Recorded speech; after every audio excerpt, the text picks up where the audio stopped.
Good afternoon and welcome everybody to our Penn State football season-ending press conference with head coach James Franklin. We will go right into questions based on the RSVP list that we received, and we will start with Greg Pickle. Hold on one second. Pickle?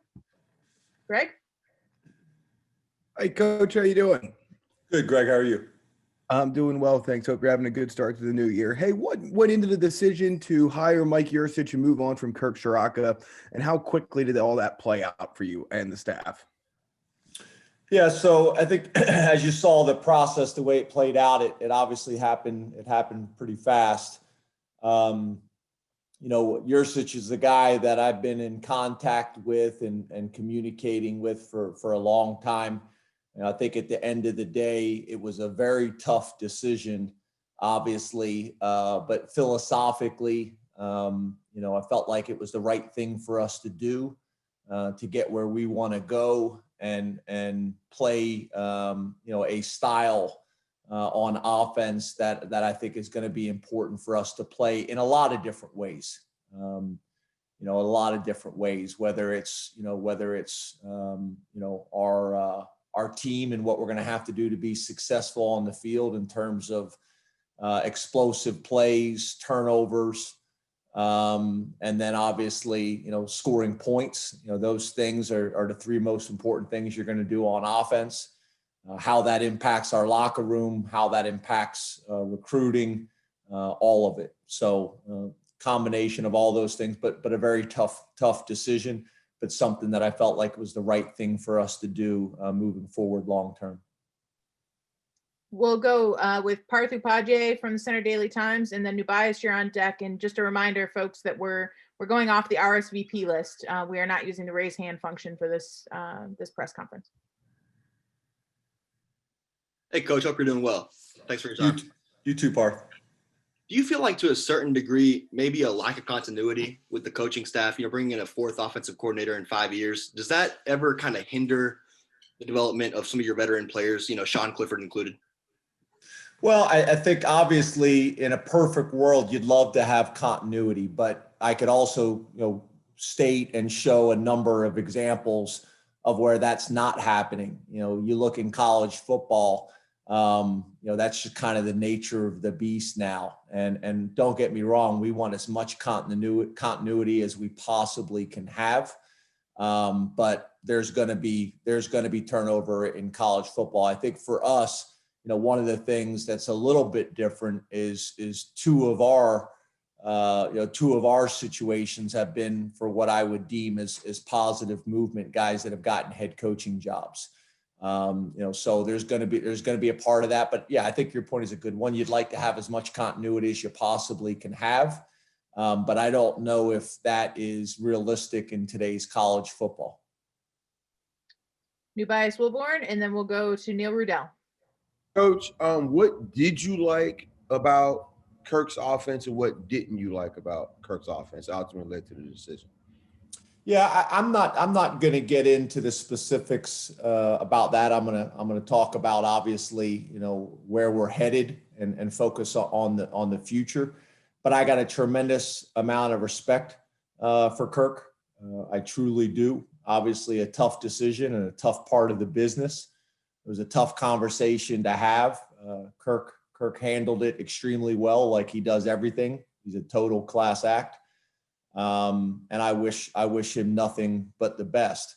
But it more just has to do with philosophically how we want to play. And, I think the thing that I stated earlier about an emphasis on explosive plays, an emphasis on turnovers, and an emphasis on scoring points, they're the three most important things that you have to do on offense, and specifically in current college football, the way this thing is trending. There's going to be games where you're going to have to score 40 points, and 42-41 or 42-40 or whatever it may be. And those things are at a premium now, probably more than ever. So, that's really the emphasis, and those statistics and those things making sure it aligns with how we want to play in the exciting brand of football we want to play on offense. Neil Rudell, and then we'll go to Corey Geiger. Hey, James. Curious how much communication with Sean Clifford and the quarterbacks about the change. And also, is there a possibility that a grad transfer quarterback could still come this year?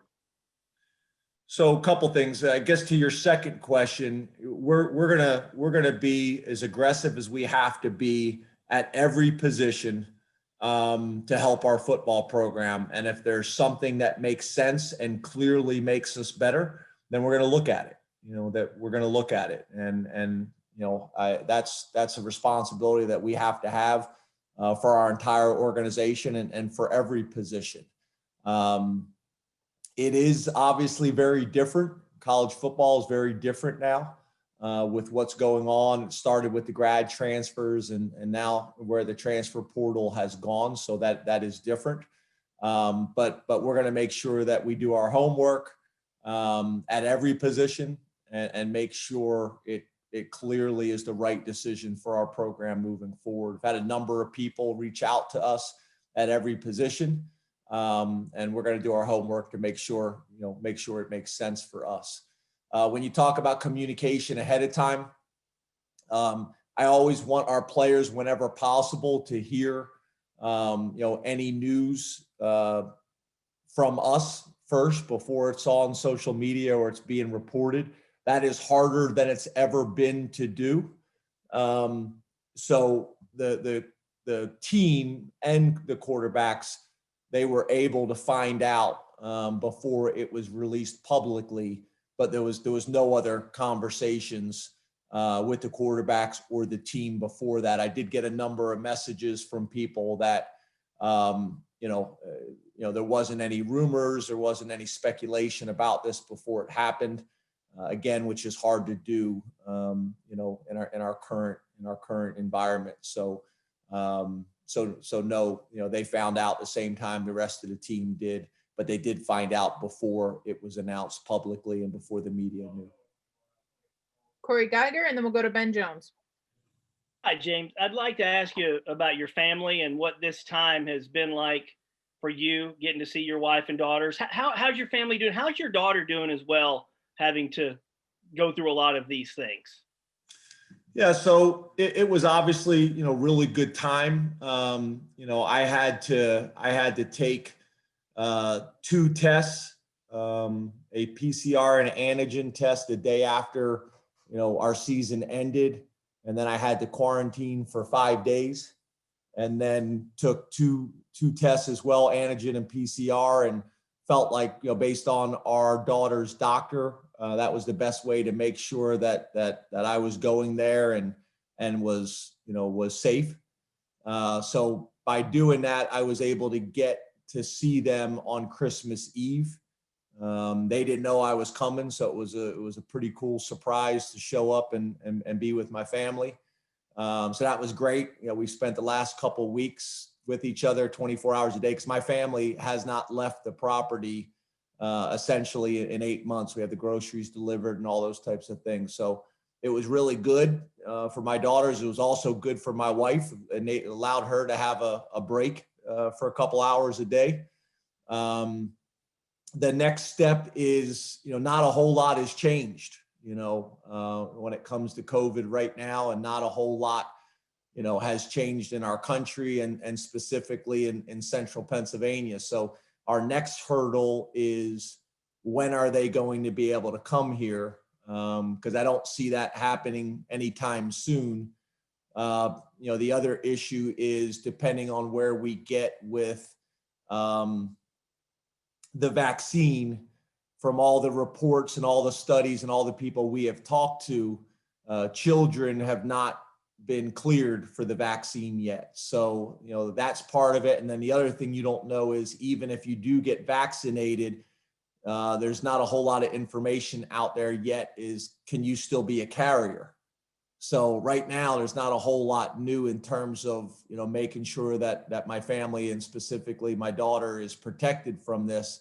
But we have talked about that if they do come that I could, stay separate from them. We have a little room over the garage that maybe I would stay there separate from them while they're here and not have any contact with them. So that's the next hurdle for us, is to try to figure out how we can get back together as a family.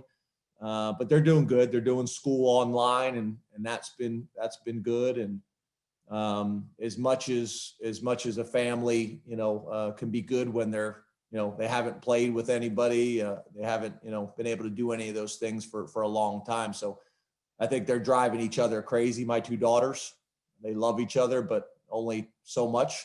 You can only take so much of your sister. You can only take so much of your mom. They were really excited to see me for the first couple of days, and by the end, they were ready for me to go back to work.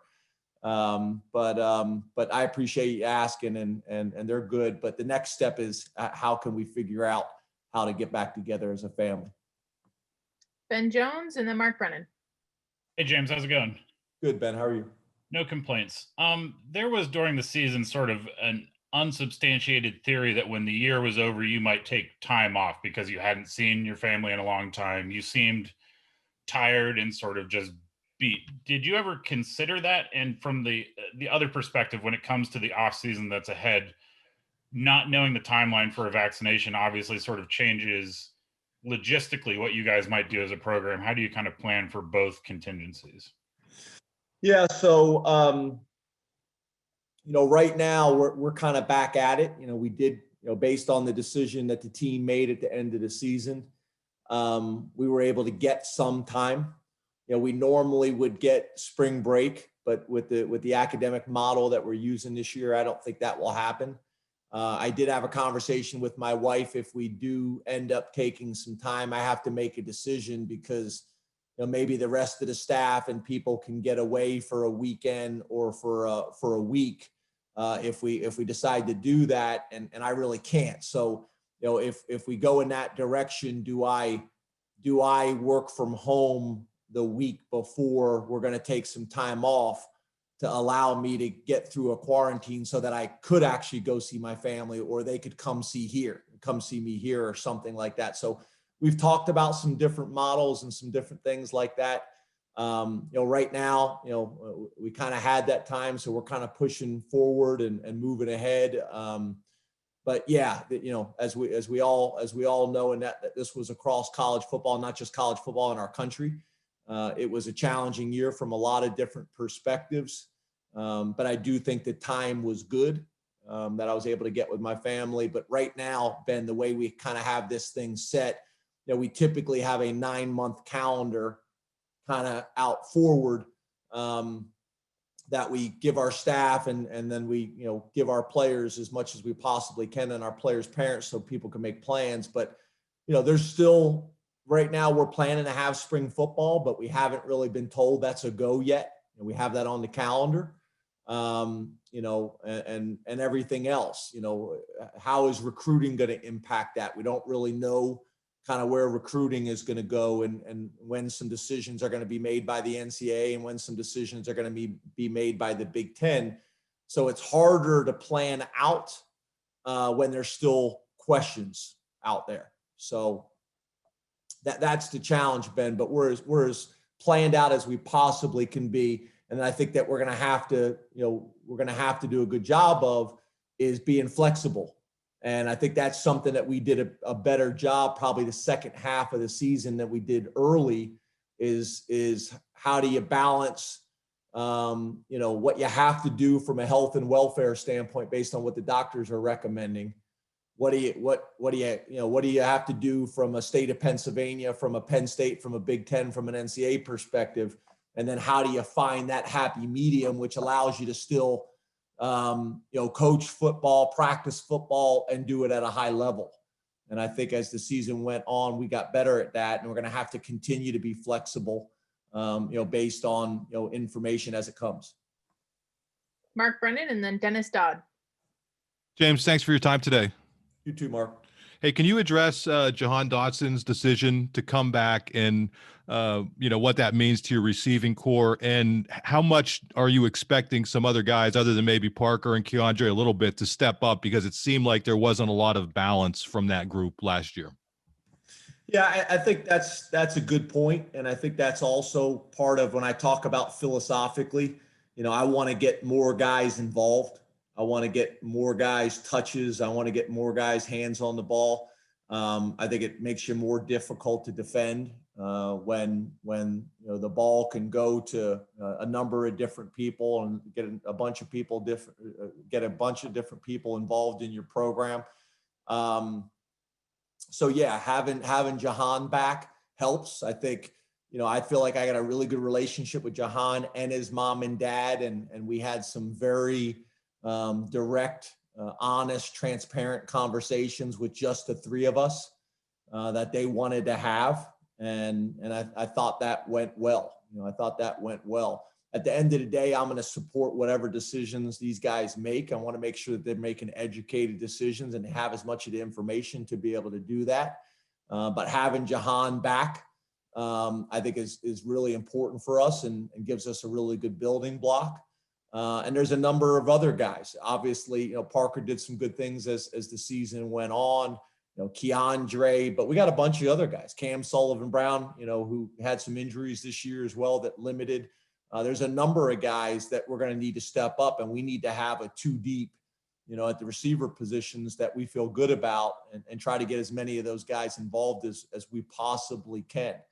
So we'll see how that all plays out, but I do think having Jahan back and the decision that he made, I think was really important. I will tell you, one of the things that was kind of interesting for me, and I get why you guys did it, but I just thought it was interesting, the media, announcing a senior that was leaving, I guess you had to do it when everybody got an extra year, but it just seemed unusual to me when a fifth-year senior was leaving, and the media, not just Penn State media, nationally was covering it like, that they're going to the NFL, where in our mind, we were still approaching it very similar to what it had been in the past. And if a guy decided to come back, it was a bonus, type of deal. So, but we're excited about Jahan being back, and obviously there was a lot of question marks at that position coming into the season, and obviously with Jahan coming back and more of the production coming back, there's less question marks going into this season at that position. Dennis Dodd and then Rob Kessner. Hey, James, thanks for doing this. Hey, Dennis. Hey, hi. This is a big picture question. There's a reason the wishbone isn't run anymore, the veer or anything like that. Will there ever be a day when, there's a magic bullet to stop the spread or RPOs or anything like that? Or is that just something we're going to have to live with in terms of, as a defensive coordinator giving up, 24, 30 points a game and having a good game? Yep. Yeah, I think like anything, all this stuff is secular. I think you'll see some of that. There was a time period, just like you said, with the wishbone, that was the answer for everybody. Now it's the spread. I will tell you, watching some of those NFL games the other night, I thought the defenses played extremely well, and I bring that up because I do think probably more now than maybe at any time, in college football or in football in general, the similarities between the NFL and college is closer than it's ever been. The offenses and the things that are being run. So yeah, I think defensive coordinators, they're constantly having to adjust to all the wrinkles that are thrown out there. I think we also know a lot of the rules that are put in place in the NFL and in college football are for offenses. They're offensive friendly rules. Although I saw a bunch of people arguing about I guess a rule a lot of people don't like is the fumble at the 1 yard line that goes through the end zone. A lot of people don't like that rule. But I think you see a bunch of that. You see a lot more similarities in the NFL and college, and I thought that was some pretty good examples of pro football playing really good defense against spread offenses. So yeah, I think the defense is constantly trying to find ways. You look at the beginning of the season. You look at what Mississippi State did to open the season, and then people found some things they felt like could limit them and played a copycat formula from that point on that created some challenges. I'm just using that as an example. So I think you'll continue to see college football evolve. You'll see NFL football evolve. You'll see the defenses catch up, and then what happens is then the offense finds the new thing that they're going to do that cause challenges, and it constantly goes back and forth like that. So, but yeah, I think your point is a good one. The evolution of offensive football and what we would consider good defense has changed dramatically. So it'll be interesting to see how this thing continues to evolve. Rob Kessner and then Audrey Snyder. Hey, Coach. Thanks for taking the time. Have a question for you, speaking of pros, about Shaka Toney, who is obviously eligible for the draft this year. When the pros call you and they ask you and they're doing their due diligence about him, the kind of person he is and the kind of player they'd be getting if they draft him, what do you say? Well, I think that the things that jump out at you is Shaka's quickness. He's extremely quick. I think he's going to test better than people expect. I think that's one of the things that our guys historically have tested really well in terms of the physical testing numbers at the combine or pro days. He's deceptively strong. And I think he has some position flexibility, whether it's defensive end or outside linebacker in a 3-4. But I think he's deceptively strong. I think he's got tremendous quickness, and he's got an unbelievable football IQ. He's one of those guys that you don't see very often on the defensive line, where he was making a lot of the calls and communication up front. And a lot of his playmaking didn't just come from his athleticism.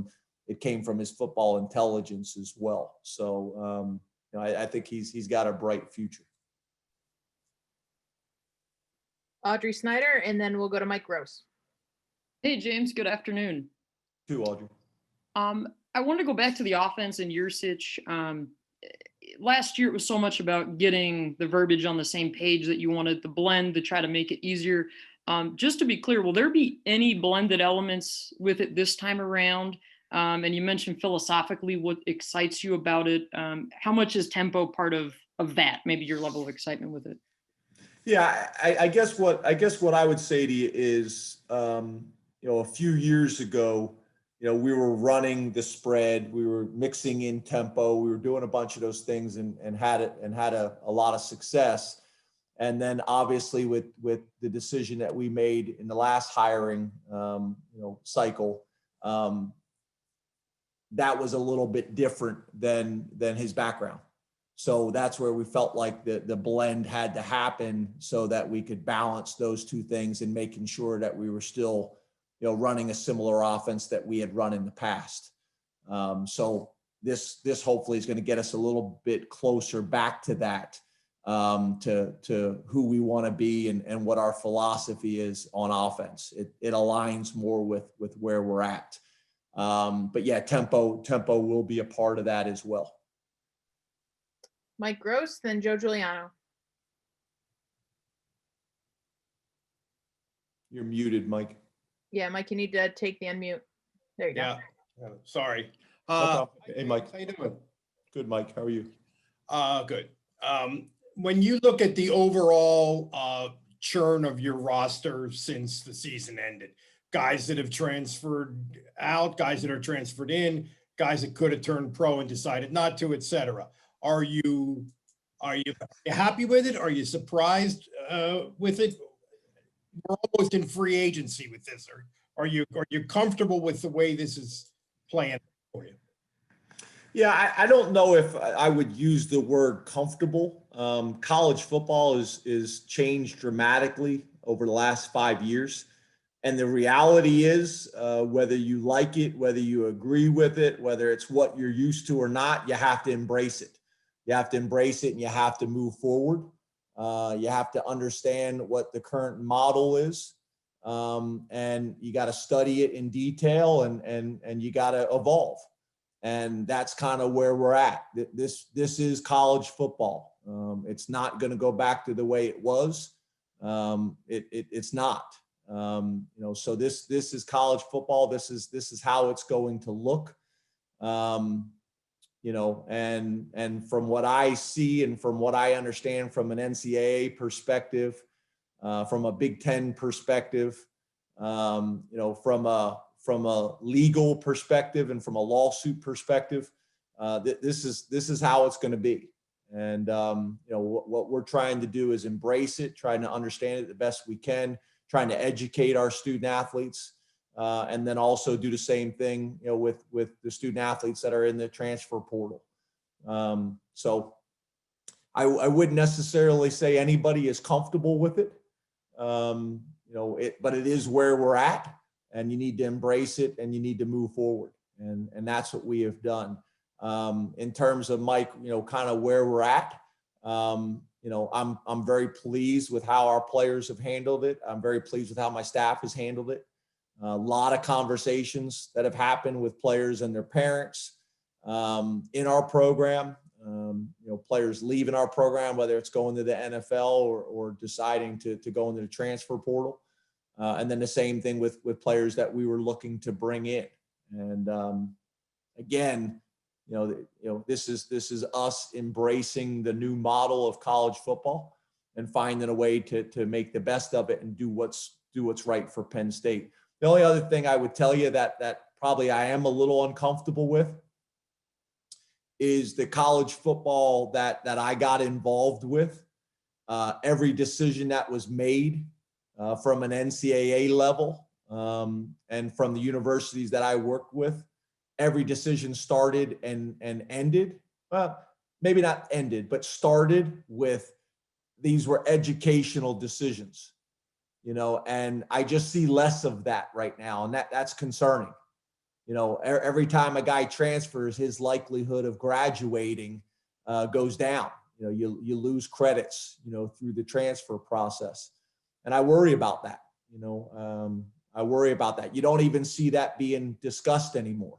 These are football decisions being made, and that's just very different than the college football that I got involved in, and that I think most of my generation or older got involved with. It's very different, and I think that's going to be one of the challenges for the NCAA and all these conferences and all these institutions is how do we make sure that we're still doing that job, which is to make sure that these guys get a great education. And it's going to be interesting, the impact on graduation rates, APR, things like that they're going to be affected. So that's something that's I'm very passionate about and why I got into the business in the first place. And there are interesting discussions that I'm having on some of the committees that I'm have with the NCAA and with the Big Ten, and making sure that we're not losing sight of that, because I hope it's still a huge part of what we're doing. Joe Giuliano and then Rich Scarcella. Hi, James. Happy New Year, belatedly. You too, Joe.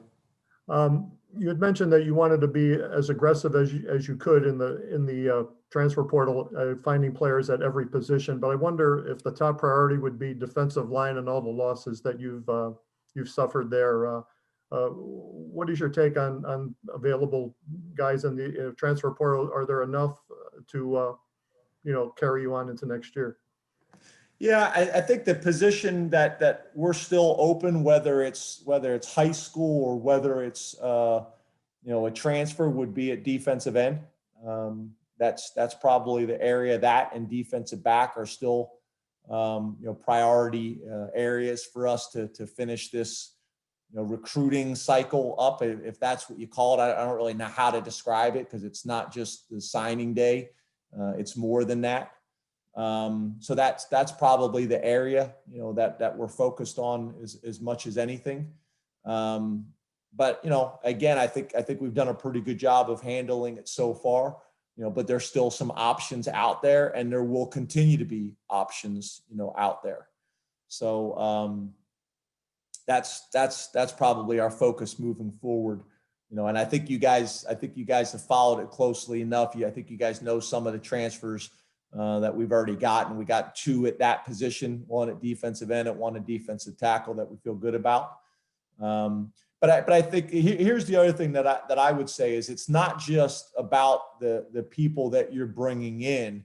It's also about, how they fit on your current team and the impact that it's going to have on your current team. It's not just about the addition.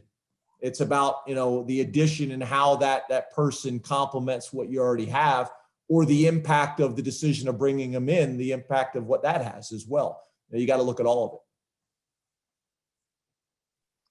Rich Scarcella, and then we will go to Nate Bauer. Hi, James. Thanks for doing this.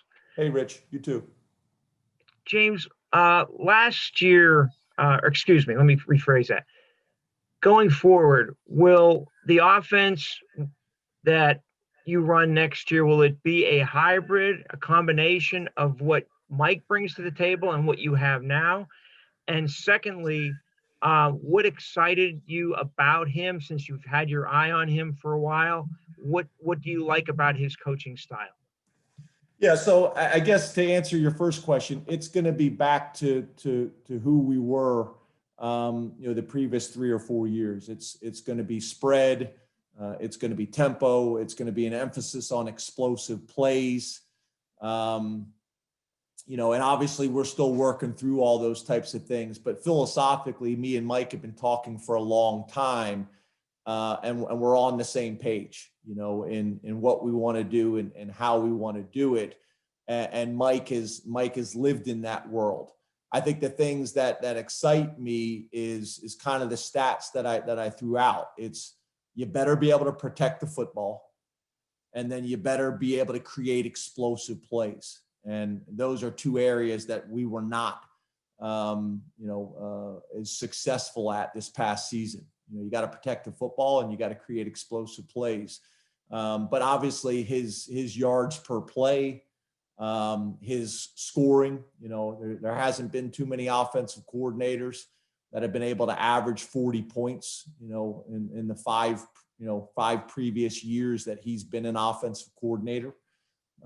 So it's points, it's explosive plays, it's ball security, it's yards per play, it's being multiple when it comes to tempos, it's multiple when it comes to personnel groups. We want to be able to, put people in conflict and make people uncomfortable and make people defend the field. And there's a lot of different ways to be balanced. Balance is, run pass. It's the ability to run or pass in multiple situations. It's the ability to run a traditional style running game with your running back. It's to do that with the quarterback as well. But the other part of balance is getting everybody involved and getting a bunch of people touches, so that the defensive coordinator can't sit there and say, this guy, we got to, this is the guy they're trying to get the ball to. They're going to have to defend the whole field. And that is horizontally, that's vertically, and that's also the number of people involved in getting touches as well. So, it's all of those things. And I think, this kind of gets us back philosophically where I think we need to be and where, I want to be. Nate Bauer, and then Jerry DiPaolo. Hey, James, how are you? Good, Nate. How are you, man? Good. Hey, if I could just go back to your response to Ben, is it a possibility that spring practice doesn't happen? I guess, what is still uncertain and what is known at this point about what you guys are going to do moving forward? Can you have any sort of winter workout approximating what you guys were doing in the past? Yeah, I guess what I'm saying to you, Nate, is nobody has really come out and said it either way. And I guess what I'm saying is what 2020 has taught me, and I think has taught us all, is that you're going to have to be prepared for what comes, especially when you're dealing with a pandemic and, all those things. I think obviously after going through a season, it's easier to say that we could pull off a spring ball and do it the right way. after already being through a season. But no one has said anything either way, Nate. But I know how this is, and I still see, basketball programs opting out. I've seen that, people canceling their season. I think, a few women's basketball programs have opted out and things like that. So it's just hard to tell. It's hard to tell how the Big Ten is going to handle some of these things, how the NCAA is going to handle these things. But we're moving ahead and prepared and planning on doing it all. But this has taught me a valuable lesson that we're going to have to be prepared for whatever comes, and we're going to have to be flexible. So right now, Nate, we are planned from today moving to training camp as we normally would until someone tells us different. Jerry DePaula, and then Mark Wogan.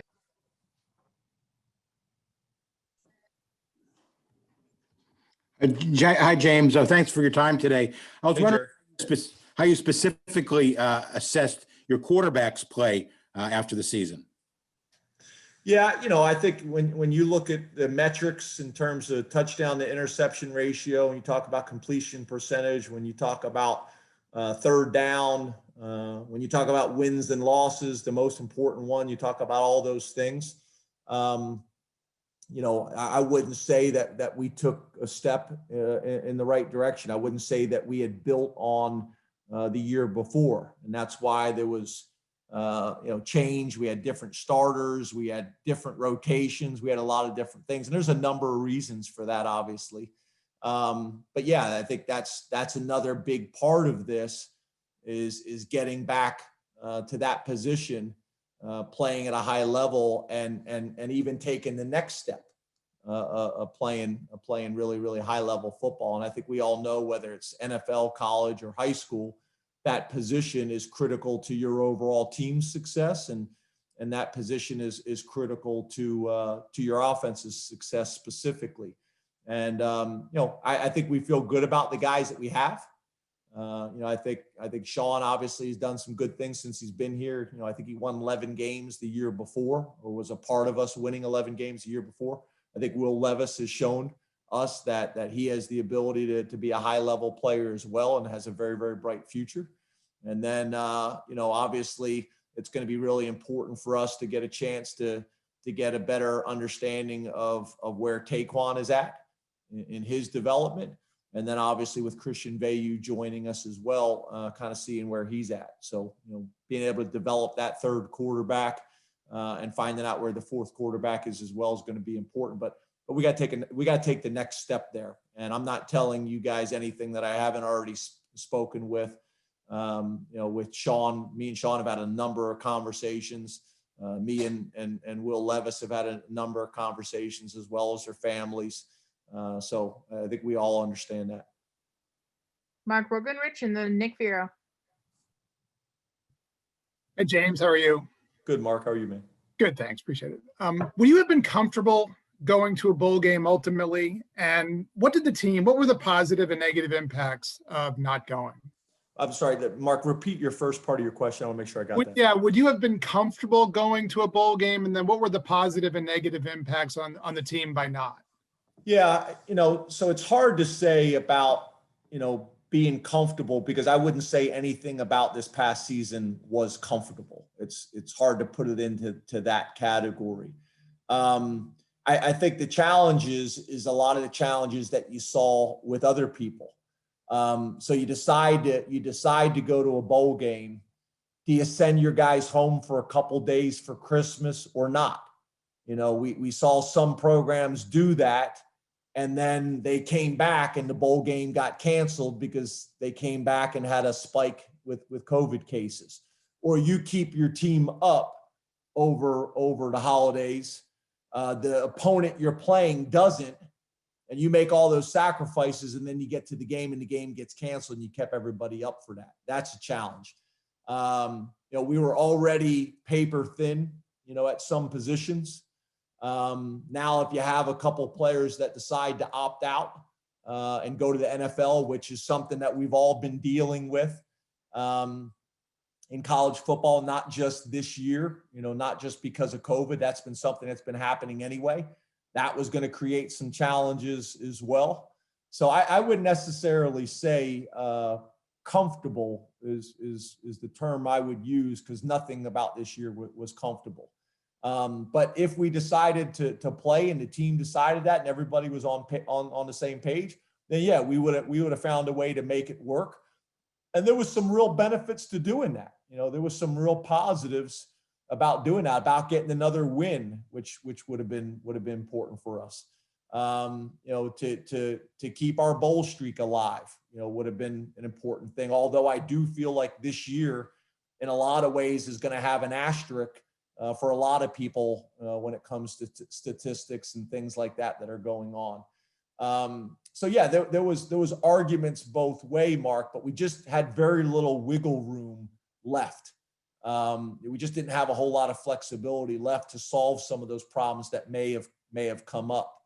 But it was truly a discussion, that we had with the players. I actually started the conversation with the seniors the week before, so that they were ready to have a conversation after the last game. I didn't want to make the decision before that because I wanted our guys focused on the task at hand. That also allowed me to have a conversation with Scott Sidwell and Sandy Barber, and make sure Sandy had spoke with Eric Barron as well, and make sure we're all on the same page. So there was no surprises there, and everybody was comfortable with it and understood it. So just tried to communicate as much as we possibly can.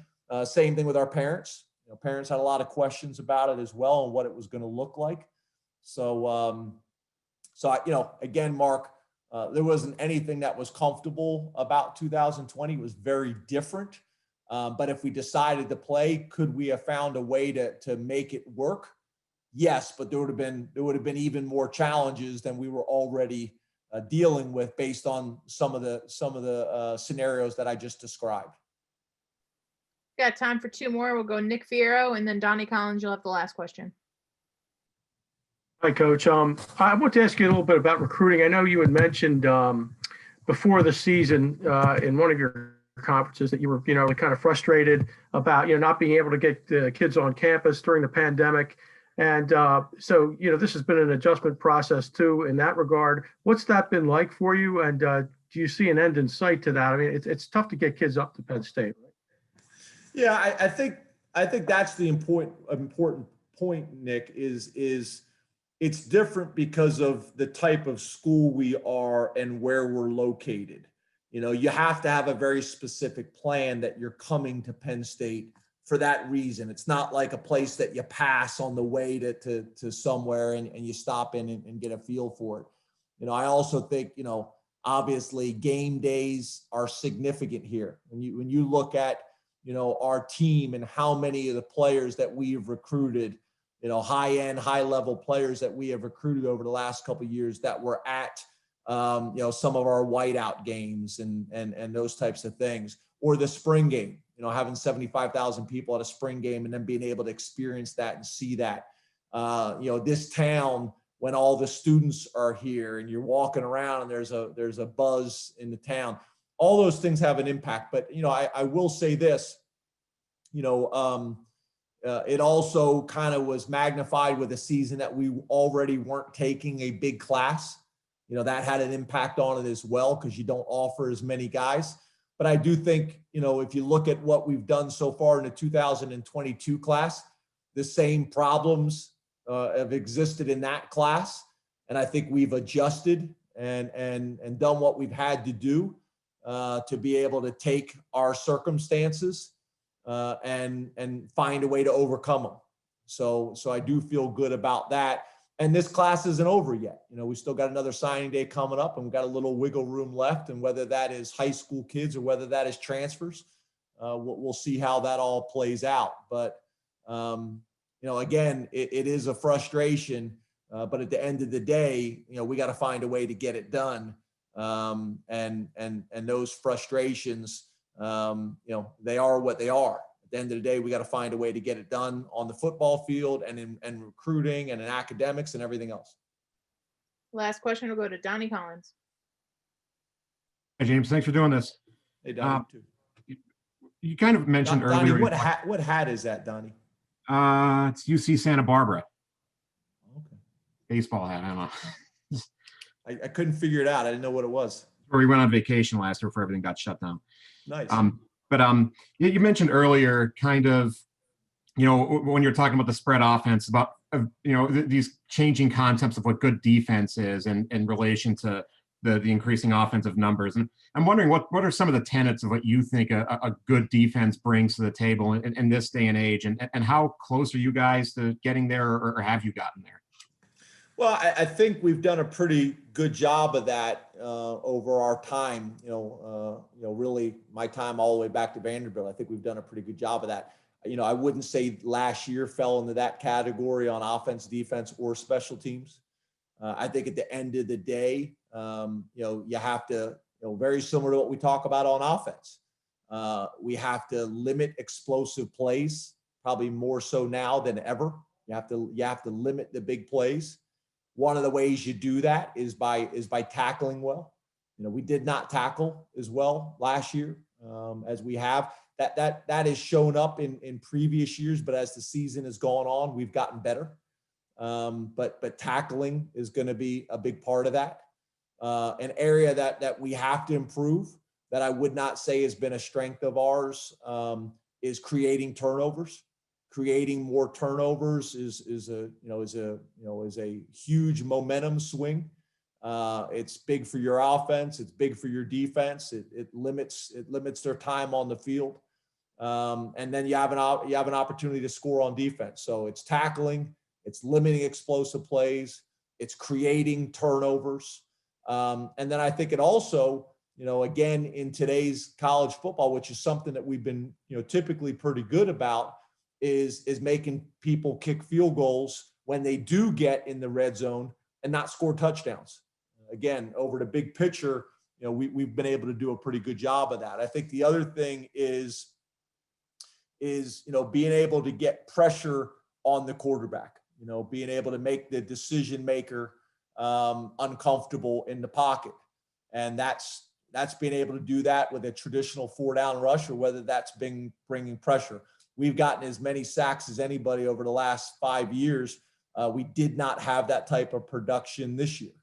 And if you really look at us, a lot of our pressures on quarterbacks came from our pressures, not just a straight 4-down rush.